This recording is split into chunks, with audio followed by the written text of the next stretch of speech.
라이딘의 소체가 봉인된 신면함이 자리한 무트로폴리스. 이곳에선 티링크 시스템을 활용한 라이딘의 조사가 진행되고 있었다. 아키라 또한 염동력을 지니고 있어 이론적으론 유세이나 쿠스아처럼 티링크 시스템을 사용할 수 있었다. 우주괴수에 대한 정보는 엑셀리온에서도 모으고 있지만 그것과는 별도로 라이딘이 우주괴수의 기록을 가지고 있다면 이는 중요한 의미를 지니는 것으로 과거의 우주괴수에게서 살아남은 자가 있었다는 증거가 될 수 있었다. 마침내 조사가 시작되고 아키라는 티링크 시스템을 통해 라이딘의 기억장치에 접속한다. 그리고 잠시 후 신비로운 목소리에 이끌려 눈을 뜬 아키라는 자신을 깨운 존재에게 우주괴수에 대해 물어보는데, 그러자 그 목소리는 지성을 가진 자가 우주의 진리 그리고 허실의 인과율에 간섭할 때 그들이 나타나 우주를 순수한 상태로 만든다는 사실을 알려준다. 계속해서 그 목소리는 아키라를 기다리고 있었다며 그대와 그대가 지켜야 할 자들을 위해 지금 봉인을 풀겠다는 말과 함께 자신이 만들어낸 희망의 로봇 라이딘에 고대 라무의 힘이 깃든 무기 갓보이스를 선사한다. 그리고 그 순간 염동 펄스가 역류되며 아키라는 또다시 정신을 잃고 마는데, 얼마의 시간이 흐른 뒤 다행히 아키라는 다시 눈을 뜰 수 있었다. 그러나 라이딘이 전해준 우주괴수의 목적은 역시나 지적 생명체를 이 우주에서 말소시키는 것이었다. 하지만 그것이 곧 인류의 멸망을 의미하는 것은 아니었는데, 아키라는 그 증거로서 라이딘은 새로운 힘, 갓보이스를 부여받았다며 라이딘과 동료들을 믿고 반드시 이 운명을 뛰어넘어 보이겠다고 말한다. 한편 정찰 임무를 수행 중인 코우지 일행 앞에 갑작스럽게 하이넬이 나타난다. 그는 론도벨이 있다는 드즈루의 정보를 믿고 이곳에 나타났지만 사실 드즈루의 목적은 방해자가 없는 곳으로 하이넬을 유인해 제거하려는 것이었다. 드즈루는 이렇게 된 이상 론도벨 녀석들이라도 매장시켜야겠다며 하이넬에게 총공격의 지시를 부추기는데, 코우지 일행은 정찰 임무 수행 중이라 개별 전투기들로 분리된 상태였다. 그렇기에 그들은 제대로 된 대응을 할 수 없는 절박한 상황으로 이대로라면 보아장군에 당하는 건 시간 문제였는데, 하지만 하이넬은 긍지 높은 보아잔의 귀족으로서 상대의 약점을 비집는 방식으로 결착을 지을 순 없다며 대등한 조건으로 싸우기 위해 원반을 타고 출격한다.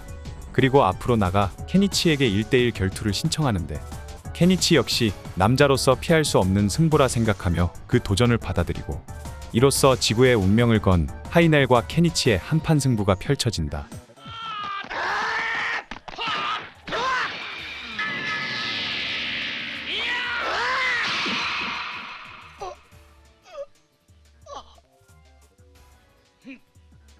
마침내 두 사람의 승부가 결정되었다. 하이넬은 패배를 인정하며 조용히 퇴각하는데, 하지만 그때 하이넬을 향한 드즈루의 냉혹한 공격이 퍼부어졌다. 그는 하이넬의 목숨을 빼앗으라고 명령을 내린 자가 다름 아닌 보아잔 황제인 즈 잠바지림을 밝히며 마침내 본색을 드러내었다. 결국 하이넬은 드즈루에 의해 격추되고, 드즈루는 여기서 멈추지 않고 남은 지구인들까지 처리하려고 하는데, 바로 그때 다른 지역으로 정찰 나갔던 부대가 귀환하며 볼테스와 컴배틀러 그리고 징게타는 드디어 합체할 수 있게 되었다. 드즈루 입장에선 하이넬을 암살하기 위해 장가를 데려오지 않은 것이 화근이 되어 그 화가 자신에게 돌아오고 만 것이다. 계속해서 라이딘의 고라온까지 등장. 결국 최후의 순간이 찾아오고 드즈루는 그 운명을 피해갈 수 없었다. 굿톱 라무!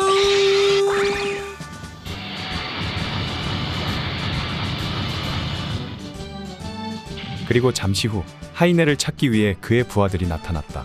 그들은 곧 하이넬의 식별 신호를 감지하고 그를 찾아내 수용했는데, 하이넬은 살아있었다. 하지만 위중한 하이넬을 살리기 위해선 적의 방위선을 돌파해 서둘러 기지로 귀환해야만 했는데, 하이넬을 지키기 위해 장갈이 목숨까지 걸며 결의를 다지던 그때 케니치는 동료들에게 하이넬 일행을 보내주자고 제안한다. 비록 그는 아버지가 붙잡혀 있는 보아장군의 총사령관이지만 부상자에게 적과 아군은 따로 없었고, 게다가 우주괴수를 쓰러뜨리기 위해서는 그들의 힘까지 필요할 수도 있었다. 결국 더 이상 우리들에게는 무의미한 싸움을 하고 있을 시간이 없다는 케니치의 말에 하이넬은 이 빚은 언젠가 반드시 갚겠다며 퇴각한다. 한편 브라이트 중령으로부터 우주요새 솔로몬을 함락시키는 데 성공했다는 소식이 들어온다. 하지만 새로운 네오지온군이 솔라레이를 준비하고 있다는 사실이 판명되었는데, 그것은 스페이스 콜로니를 통째로 레이저포로 개조한 무서운 병기였다. 그러나 문제는 그것만이 아니었다. 달 궤도박 주역에 주피트리안의 것으로 보이는 정체불명의 물체도 출현. 그것은 직경 약 20km에 달하는 거대한 요새로 보고되어졌다. 그것은 혹시 목성권에 갔을 때 마크로스가 탐지했던 바로 그 물체인 것일까?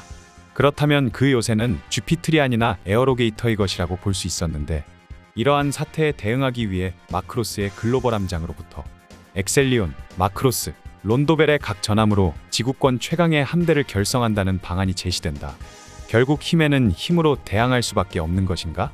분명 우리에게 남겨진 유효한 수단은 그것밖에 없을 것이다. 함대의 합류 포인트는 우주 요새 솔로몬. 고라우는 우주로 발사되기 위해 서둘러 오키나와 기지로 향한다.